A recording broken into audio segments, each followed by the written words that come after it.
అర్థం చేసుకోను అని భీష్మించు కూర్చుంటాడే, ఆ మూర్ఖత్వంతో, అసలు మనుష్య జన్మ ప్రయోజనం ఏమిటో అర్థం చేసుకోని వాడు మూర్ఖత్వంతో అన్నదమ్ముల్లా బ్రతకవలసిన వాళ్ళు ప్రేమతో బ్రతకకుండా వైరానికి పోయి చచ్చిపోయారు కాబట్టి మేకలై పుట్టారు. పునర్జన్మ సిద్ధాంతం. మేకని బలియ్యి అన్న మాటకు అర్థం ఏమిటంటే మూర్ఖత్వాన్ని బలి.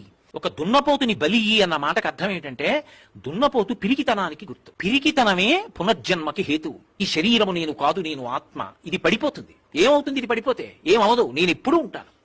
ఆ ధైర్యం ఉన్నవాడు ఇక పుట్టడం. వాడే వేదాంతమనందు అద్వైతానుభూతిలో నిలబడతాడు. సత్యాన్వేషణం చేసి పిరికితనాన్ని విడిచిపెట్టేసేయి. అది దున్నపోతుని బలియ్యి అంటే దాని అర్థం నిజంగా దున్నపోతుని చంపేయి, నిజంగా పిల్లిని చంపేయి, నిజంగా మేకను చంపేయి కాదు. మూర్ఖత్వాన్ని బలిపీఠం మీద విడిచిపెట్టు, అమ్మవారి దగ్గర వదిలేయి. ఆవిడ పాదాలు పట్టుకో, ఆవిడ అనుగ్రహిస్తుంది.